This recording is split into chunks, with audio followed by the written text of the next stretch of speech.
Enfim, eu queria que a gente pensasse assim, nesses temas que são caros para essa geração.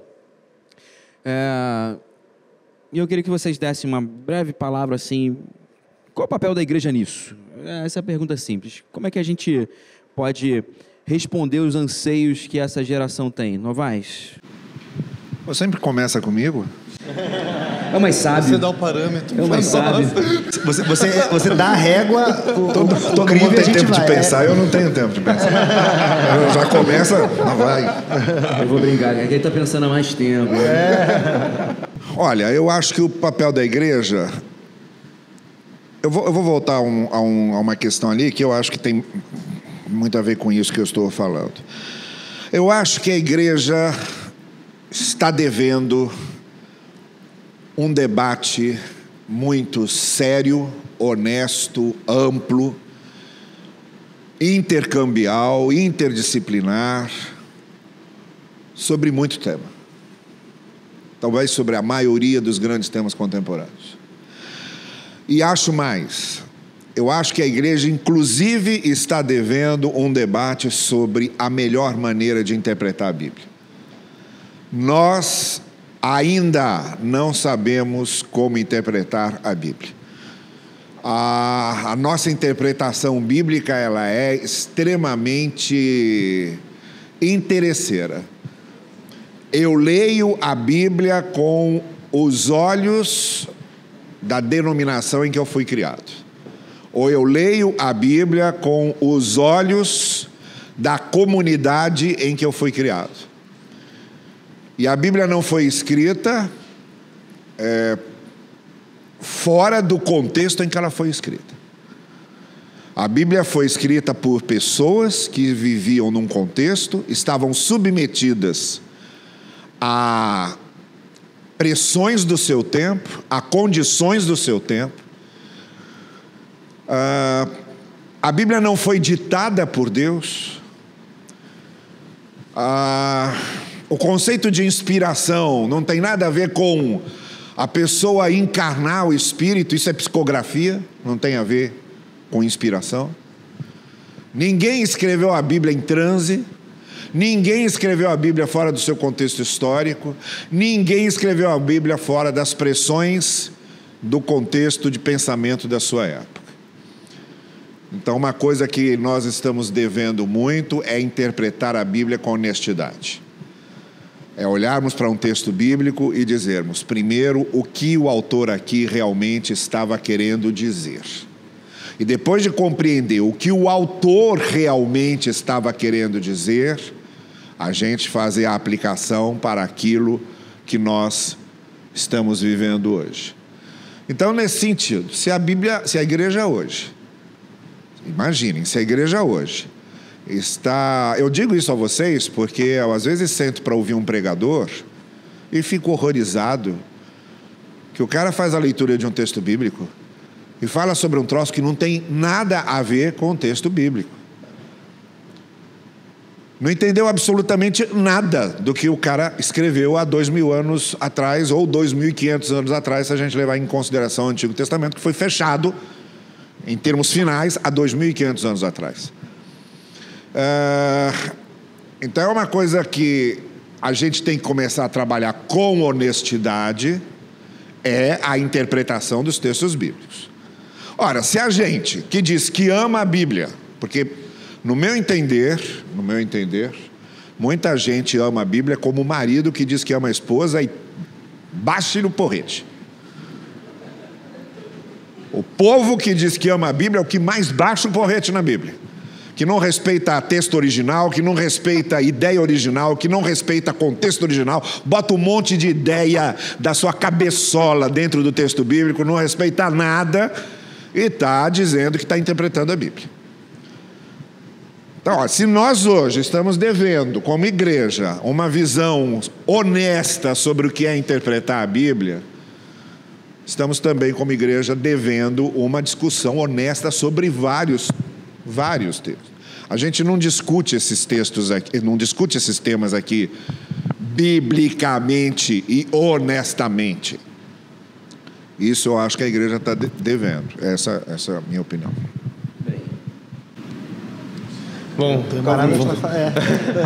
Agora o calvinista que diz que Deus ditou a Bíblia. Inspiração verbal.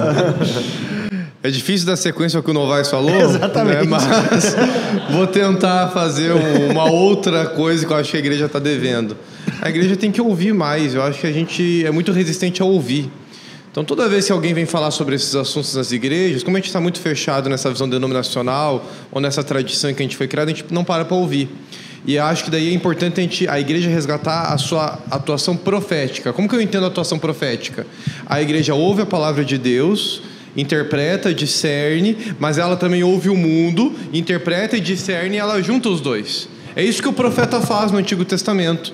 O profeta não é alguém que revela coisas novas, simplesmente aleatórias, mas é alguém que ouve e discerne a voz de Deus, ouve e discerne a voz do mundo, e ele correlaciona as duas coisas. Como que a igreja vai pregar se ela não está ouvindo o que o mundo está gritando para ouvir?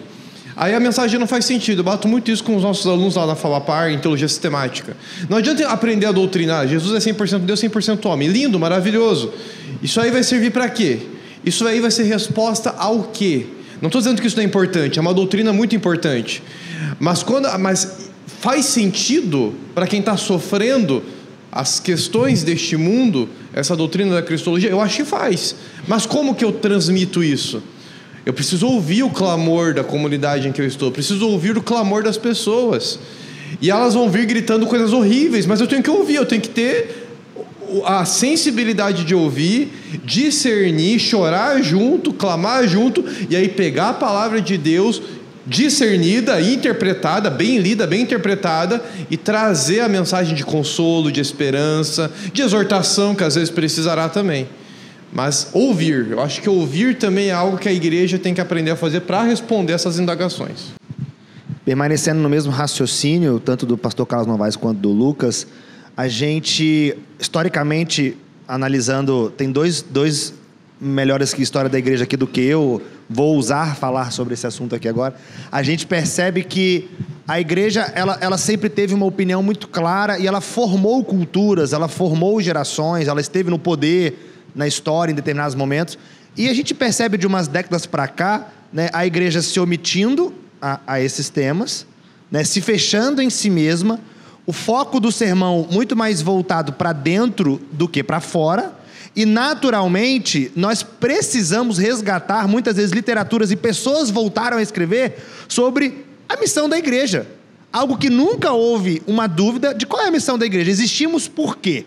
Nós voltamos a falar sobre isso por quê? Porque esquecemos por que existimos, olhamos tanto para dentro que esquecemos que existe um mundo lá fora. Agora a gente tem alguns quilômetros para correr atrás disso daí, porque a gente está muito atrás, muito defasado, completamente alienado à realidade do mundo. Então, eu acho que a gente voltando à pergunta que você falou, nós precisamos resgatar esse senso de missão como igreja, e resgatar esse senso de missão, a sua relevância na história e na sociedade, é aquilo que o pastor Carlos Novaes bem colocou, é ser honesto e conversar de forma honesta a respeito do nosso tempo. É isso, completando só, concordando com o Renato, a gente está como se fosse a gente encontrou com Jesus, Elias e Moisés, e a gente construiu templos bonitos para ficar no monte. E a gente está no monte até agora. E o pessoal está lá embaixo, quando eles descem, ele encontra um demoniado que ninguém consegue expulsar. E é isso, a galera está lá embaixo debatendo, e a igreja está no monte.